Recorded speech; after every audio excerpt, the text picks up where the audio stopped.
Olá, tudo bem? O meu nome é Jorge e espero que esteja tudo bem com vocês, pois comigo, graças a Deus, está tudo ótimo.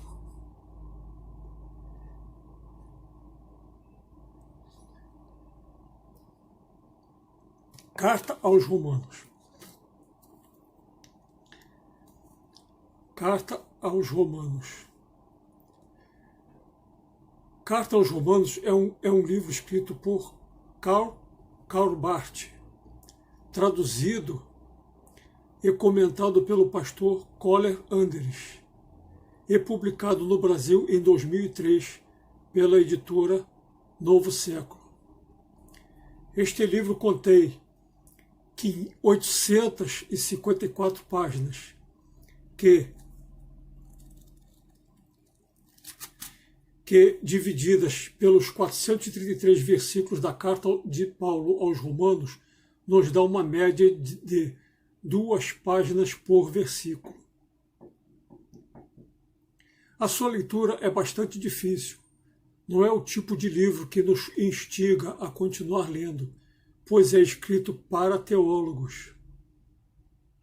Entretanto, consegui extrair algumas pérolas do pensamento do autor, que, alinhadas, nos dão o fio condutor desta obra e que pretendo, a partir de agora, compartilhar com vocês. Peço desculpas por excluir muitos pensamentos importantes de Karl Barth, para que este vídeo não fique longo demais. Toda vez que eu fizer um sinal de 2 com a mão, na verdade é indicando um aspas, que significa que estou citando uma informação extraída deste livro.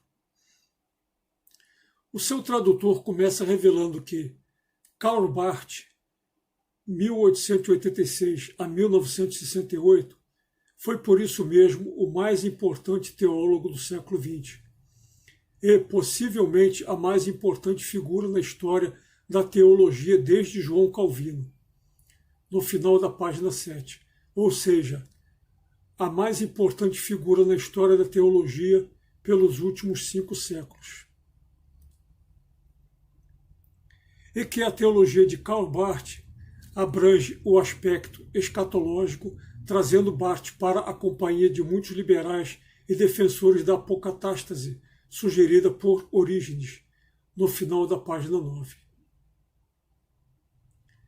Para quem não sabe o que é apocatástase, é a restauração de toda a humanidade através de Jesus Cristo no juízo final.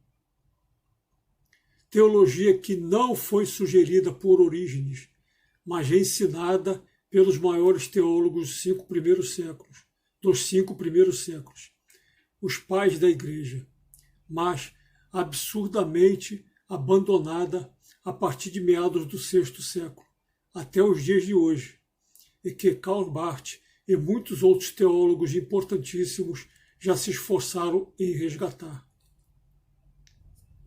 Esse tradutor continua revelando que Karl Barth é o mais excelente teólogo que o protestantismo já produziu, e que a Carta aos Romanos é a sua principal obra, no final da página 23. Karl Barth, comentando Romanos 1,16, diz que Deus não necessita de nós e teria mesmo que se envergonhar de nós, não fora ele Deus e precisasse de nossos préstimos, no meio da página 39. Karl Barth cita Lutero, que por sua vez citava os pais da Igreja ao dizer que Deus, quando nos conduz ao céu, fala conduzindo-nos ao inferno. Final da página 43. É justamente aqui que começa a grande polêmica deste livro, pois muitos se escandalizarão dizendo que o mais importante teólogo do século XX jamais diria um absurdo desses. No entanto, Karl Barth reafirma, conforme o dizer pitoresco de Lutero, pela condução ao céu mediante o lançamento no inferno. Final da página 59. Karl Barth revela ao longo do seu livro que Nele, em Jesus, o Cristo, vemos a fidelidade de Deus até nas profundezas do inferno. No início da página 147. E também que a graça de Deus nos alcança, seja lá onde estivermos, ao dizer, é por isso que a verdade está ante nós. Quer subamos aos céus, quer façamos nosso leito nas profundezas do inferno, no meio da página 452. E que Deus leva até o inferno e por isso também conduz para fora dele. Início da página 606. E para quem ainda não entendeu, ele repete que Deus nos leva até o inferno para então nos conduzir para fora dele, no meio da página 606. Mas muitos escandalizados dirão que não foi isso o que aprenderam nas igrejas, que tudo isso está errado, etc. Ele também critica os crentes que se julgam superiores, com a pergunta: considerando o fato de que Deus se conserva fiel até para aqueles que caem, que se afastam de Deus, que o negam, qual é a nossa vantagem? No início da página 125, ele faz severas críticas aos que se consideram santos. Ele faz severas críticas aos que se consideram salvos. Ao dizer, o homem que teme a Deus não se gloria da revelação. Não diz, estou salvo. Não proclama, Deus me aceitou. No meio da página 136. E continua dizendo que a certeza da salvação, segundo a interpretação que ele dá, o protestantismo mais recente é pior do que o paganismo. Vejam só. No meio da página 632. Ele repudia quem acredita que o nosso livre-arbítrio determina a nossa salvação, conforme é ensinado em todas as igrejas, ao dizer: a graça é da exclusiva responsabilidade divina, e o homem nada pode fazer para merecê-la, nem mesmo em seu mais sublime fervor religioso, no meio da página 256. A partir daqui, ele diz que todas as igrejas traíram Cristo por não saberem interpretá-lo. Quando tentamos enquadrar o Evangelho em normas e preceitos, condicionando a sua aceitação a critérios eclesiásticos, estaremos, na realidade, traindo a Cristo. Início da página 320. Ele revela que a teologia protestante, depois de Schleiermacher, é uma traição a Cristo, no meio da página 346. Schleiermacher foi um teólogo liberal alemão que morreu em 1834. Ele continua criticando ao dizer: o Evangelho é a revogação da Igreja, e a Igreja é a revogação do Evangelho, no início da página 520, e revela a interminável luta entre o Evangelho e a Igreja, início da página 524. A Igreja sofre de toda sorte de falhas humanas, pelos séculos afora. Afirma também que todas as reformas da Igreja sempre fracassaram, incluindo a reforma protestante, no meio da página 528. E continua: como é morta a fé sem obras, é que a Igreja insiste nestas. Final da página 601. E que é inacreditável que Deus seja traído sempre de novo na própria Igreja. E qual a Igreja que não o trai? Início da página 603. E que a salvação das pessoas de fora da Igreja resulta do fracasso da própria Igreja. Início da página 617. Que o contraste entre a Igreja e o reino de Deus é infindável, no meio da página 637. Sobre Romanos 11, Na exegese do versículo 28, Barth afirma que tudo quanto o ser humano empreende ou inventa para se proteger de Deus encontra-se acumulado na igreja, no final da página 653. Eu espero, meus amigos, que vocês não me julguem mal, apenas repito o que o mais importante teólogo do século XX afirmou, conforme as páginas que acabei de citar.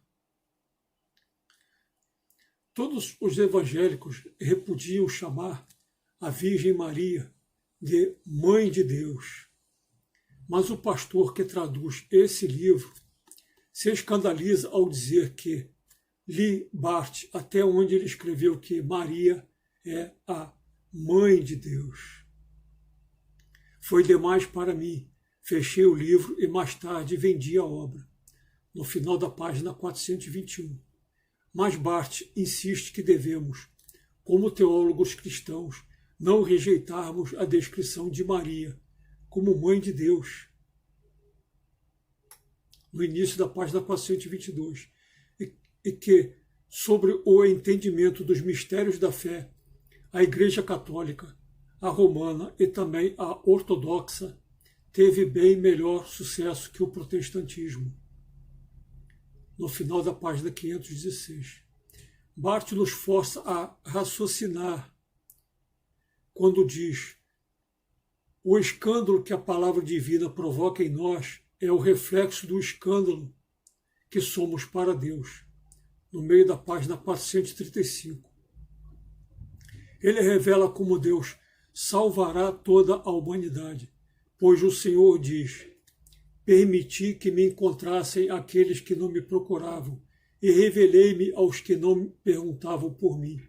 Deuteronômio 32, 21 e Isaías 65, 1, no meio da página 598.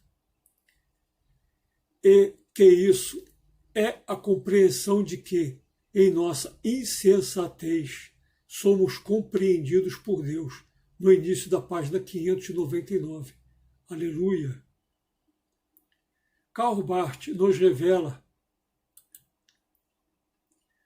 como é que o mal se processa em nós.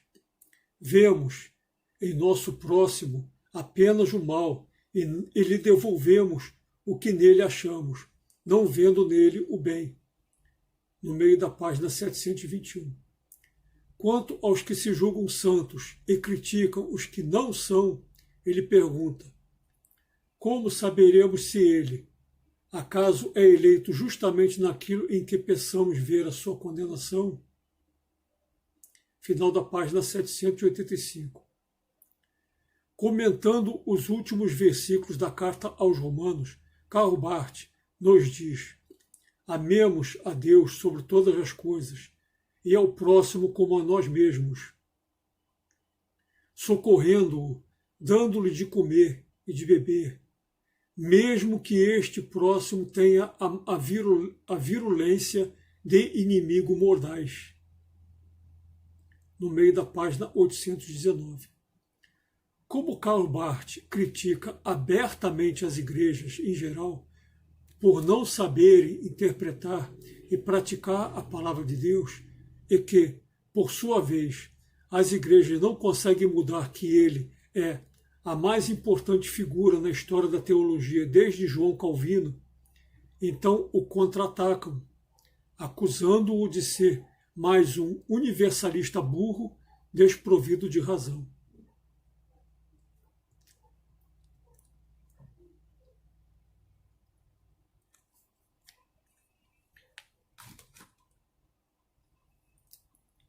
Espero que vocês tenham gostado deste vídeo.